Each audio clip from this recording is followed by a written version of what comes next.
Selamat pagi anak-anak, selamat ketemu kembali. Kalau pada minggu yang lalu kita udah belajar mengenai difraksi celah tunggal, difraksi isi, sama interferensi celah ganda, maka pada pagi hari ini kita akan melanjutkan pelajaran kita ke yang namanya polarisasi. Nah, apa itu polarisasi?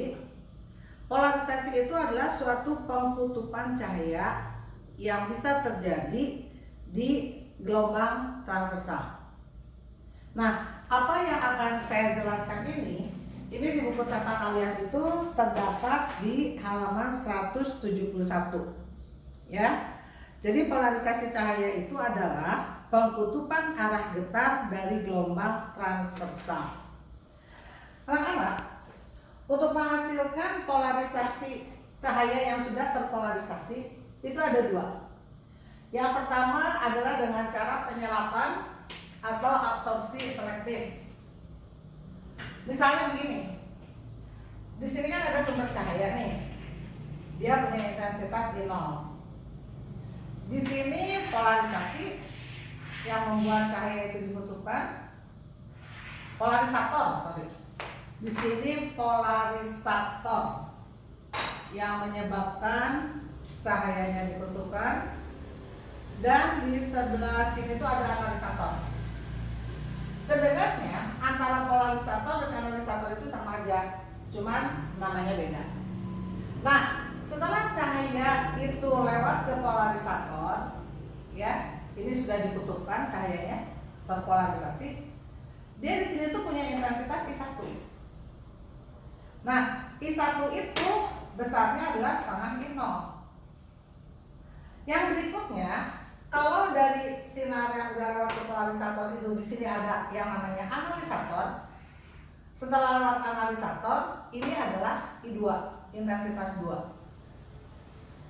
Berapa besar intensitas 2? Itu tergantung dari sudut yang dibentuk polarisator dan analisator.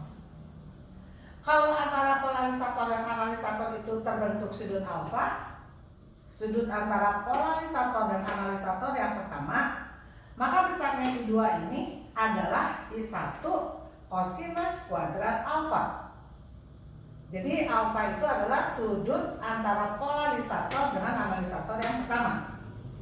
Ya. Nah, I2-nya I1 cos kuadrat alfa. Jadi anak-anak, kalau seandainya antara polarisator dan analisator itu enggak berbentuk sudut, gini gitu, ya, maka besar intensitas ini polarisator, ini analisator yang pertama, maka besar intensitas di sini akan sama dengan di sini, sama gitu, karena enggak terbentuk sudut. Nah, seandainya di sini ada analisator yang kedua, misalnya di sini ada analisator yang kedua, maka sinar yang dihasilkan di sini itu namanya I3. Nah, berapa besar I3? I3 itu adalah I2 cos kuadrat theta. Ini saya bedain. Theta itu adalah sudut antara analisator ke-1 dan analisator ke-2.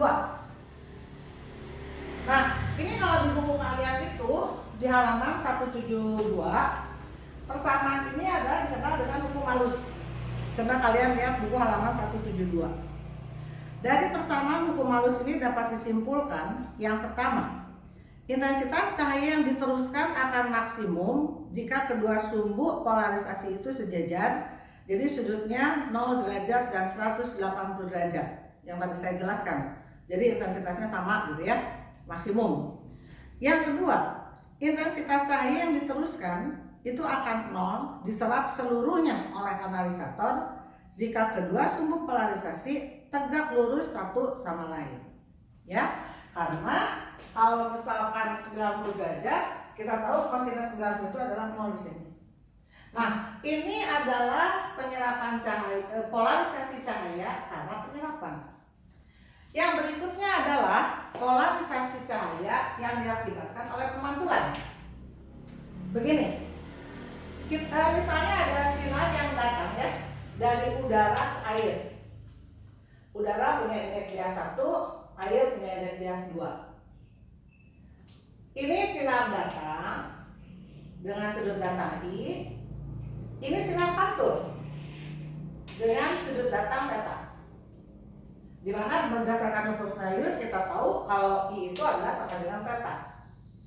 Nah, sinar yang dipantulkan ini akan terpolarisasi udah dikutupkan. Itu bagaimana? Ada syaratnya. Konsep yang pertama adalah si sinar bias ini harus tegak lurus dengan sinar pantul.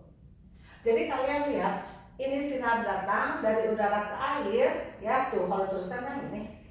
Tapi kan karena ini renggang, ini rapat, dia akan dibiaskan di sini mendekati garis normal. Ini sinar bias. Nah, kalau antara sinar pantul dengan sinar bias itu 90 derajat, maka sinar itu akan terpolarisasi. Nah, jadi kalau kita lihat ya, ini sinar datang, ini sinar pantul, ini 90 derajat, ini sudut bias. Lihat yang saya lengkapkan ini. Ini kan garis lurus. Theta tambah 90 tambah R adalah 180. Theta tambah R-nya 90, theta-nya diganti I tambah R 90, maka R-nya adalah 90 minus I. Ini konsep yang kedua. Nah, konsep yang ketiga, hukum Snellius tadi, pembiasan. N1 sinus I sama dengan N2 sinus R. R-nya kita ganti 90 minus I. Jadi N1 sinus I sama dengan N2 sin dalam kurung 90 minus I. Nah, ini kalian udah tahu. Sinus 90 minus I itu sama dengan cos I. Jadi kalau sin I per cos I adalah N2 per N1. Ini tangan kan? Nah, ini kita namakan tangan IP sama dengan N2 per N1. Persamaan ini disebut dengan hukum Brewster. Apa itu IP? IP itu adalah sudut datang yang menyebabkan sinar pantulnya terpolarisasi. Ya, jadi demikian anak-anak. Ini materi mengenai polarisasi cahaya yang disebabkan oleh penyerapan, sama satu lagi adalah pemantulan. Ya, sebentar saya akan jelaskan contoh soal mengenai hal ini.